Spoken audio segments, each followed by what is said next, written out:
गणपति बाप्पा मोरया, मंगल मूर्ति मोरया। नमस्कार, मैं हूं आराध्या और आप देख रहे हैं प्रकाश टीवी।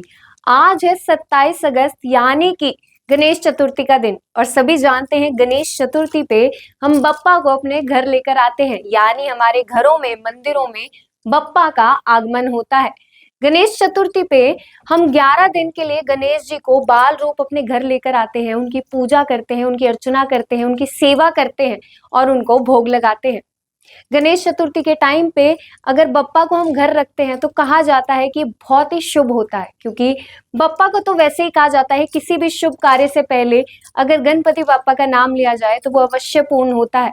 आपको कुछ चीजें बता दें, गणेश चतुर्थी का जो मुहूर्त रहेगा वो चंडीगढ़ के लिए रहेगा सुबह 11:07 से लेकर दोपहर के 1:42 तक।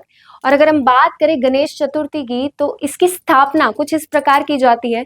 कुछ लोग इसको 1.5 दिन, कुछ लोग 3 दिन, कुछ लोग 5 दिन, कुछ लोग 7 दिन, कुछ लोग 9 दिन और कुछ लोग 11 दिन के लिए बप्पा को अपने घर लेकर आते हैं।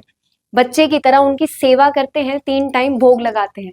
अब अगर हम बात करें गणेश चतुर्थी की तो आपको कुछ चीजें ध्यान में रखनी होंगी। जैसे आप जो बप्पा को भोग लगा रहे हैं उसमें लहसुन प्याज का इस्तेमाल ना करें।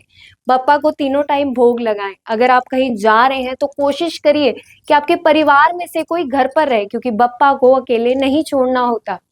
वहीं दूसरी ओर कहा जाता है कि गणेश चतुर्थी के दिन हमें चांद को बिल्कुल नहीं देखना चाहिए, क्योंकि कहा जाता है इसकी वजह से आप पे कोई कलंक लग सकता है। फिर भी अगर किसी वजह से आप चांद को देख लेते हैं तो आसपास पड़ा हुआ कोई भी पत्थर आप चांद की ओर फेंक सकते हैं, उससे इसका दोष कम हो जाता है। गणेश चतुर्थी पे हमें सुबह से लेकर शाम तक बप्पा को भोग लगाना चाहिए, हमें उनकी सेवा करनी चाहिए, उनको एक बच्चे के रूप में अपने घर रखना चाहिए, तो वो अवश्य हमें आशीर्वाद देंगे। कहा जाता है वो जब आते हैं अपने साथ सुख समृद्धि लेकर आते हैं और जब जाते हैं तो हमारी सारी नेगेटिविटी, हमारे सारे जो भी विघ्न होते हैं वो हर लेते हैं और अपने साथ ले जाते हैं।